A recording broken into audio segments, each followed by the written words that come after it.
इकराम वक़ार नौजवान को ये चाहिए कि हुजूर सल्लल्लाहु ताला अलैहि वसल्लम के अखलाक पर अगर वो चलना चाहे तो मेरे नबी से पूछे, आका सबसे ज्यादा बरकत कौन से निकाह में है?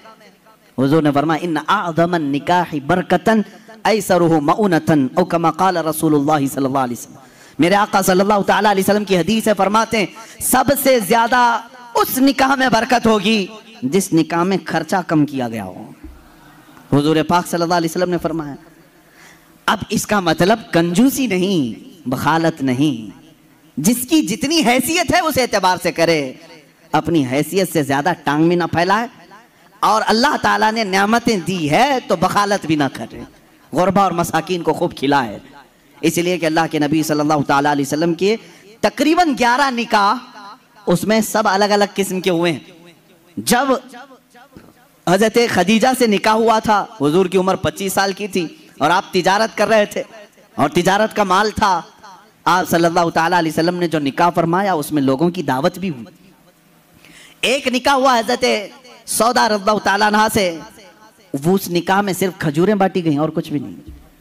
फिर हुजूर सल्लल्लाहु ताला अलैहि वसल्लम ने हजरत ज़ैनब से निकाह किया, हजरत मैमुना से निकाह किया, उसमें तो बकरा ज़बह करके वलीमा किया हुजूर पाक ने, और उतनी बड़ी दावत किसी और में नहीं। क्यों?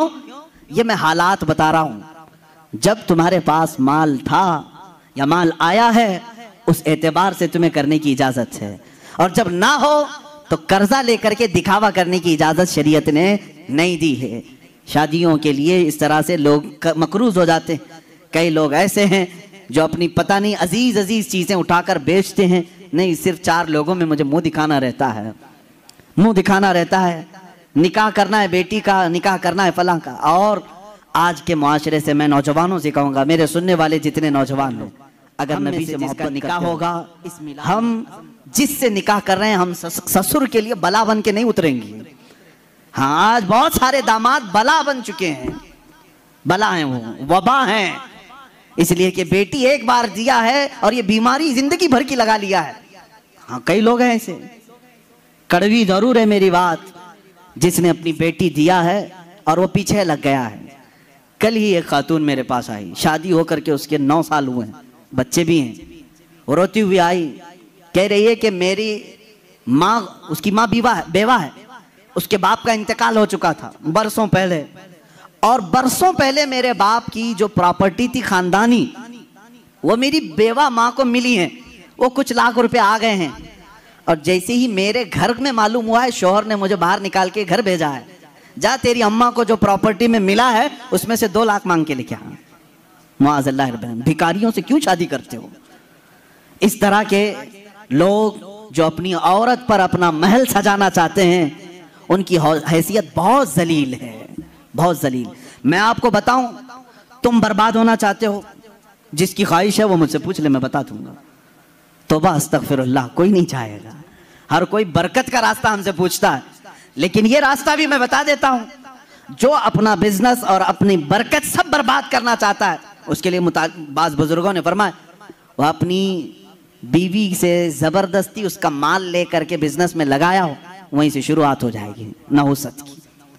उसके दिल को तोड़कर जो माल ले जाकर के लगाओगे तो फिर वहां से, हाँ, बखुशी देना और बात है, पसंदीदगी के साथ देना और बात है। बहुत सारे लोग शादियों के बाद अपनी बीवियों पर दबाव डाल करके उनका सारा जेवर उठाकर ले जाकर रख देते हैं और उस पर तिजारत सजाने जा रहे हैं। कहाँ की बरकत? तुम्हें तो शादी इसलिए करने का हुक्म हुआ था, एक कमजोर मखलूक तेरे निकाह में आ रही है, तू कमा और उसे खिला। यहाँ उल्टा हो गया, उसी से तू कमाना चाह रहा है, ये उल्टा नहीं हो गया? बहुत सारे लोग ये इंतजार में रहते हैं, शादी होगी तो अभी मांगना क्या क्या है, कार मांगे कि बाइक मांगे और क्या क्या चीजें मांगे। उन भिखारियों से मैं कहता हूं, खटोरा लो और गली गली घूमो, हर जगह जाओ, 1 साल में बहुत कुछ मिल जाएगा। और अगर तुम्हें शर्म आती है तो मेरे अजीजों, एक खातून से और उसके बाप से इस तरह के मुतालबे हरगिज ना करो। हाँ, मांगने के तरीके भी अलग अलग हैं। पहले खुलकर मांगते थे, बोलते थे ये चाहिए, लिस्ट आती थी, सारी लिस्ट आती है खातून के घर में, ससुराल। लेकिन अभी कुछ नहीं, हमारी कुछ भी ख्वाहिश नहीं है, एक अच्छी शादी करके भेजो, अच्छी शादी करो। अच्छी शादी का मतलब डेनिसन में होना चाहिए, मैं तो यहाँ नाम ले रहा हूँ, तुम दबा करके अपनी ख्वाहिशों का जिक्र करो और उसी में दबे लफ्जों में सारी चीजें। हमको कुछ मत देना, अपनी बेटी को ही जो कुछ भी देना है दे दो, हम उस पर नहीं कहेंगे। और बाप बेटी को जो जो दे बाद में ताना मारेंगे, क्या तेरा बाप इतना ना अहल है, तुझे एक वॉशिंग मशीन नहीं दिया, तुझे एक पलंग नहीं दिया, तुझे एक तिजोरी नहीं दिया, तुम तो कह रहे थे कुछ नहीं चाहिए।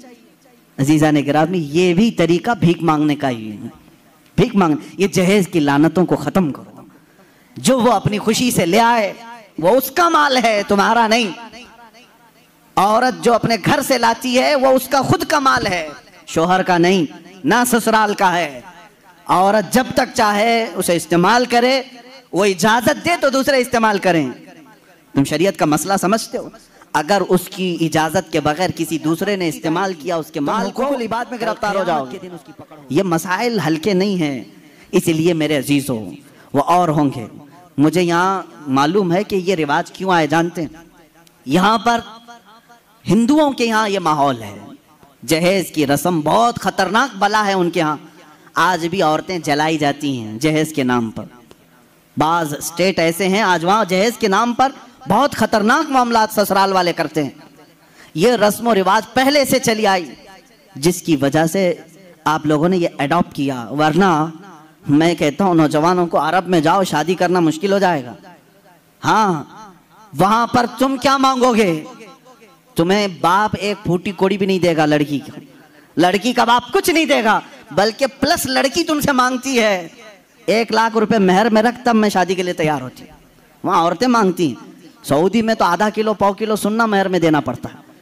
बेचारे कितने नौजवान ऐसे कमाते कमाते मेहर की रकम 40 साल के हो जाते हैं।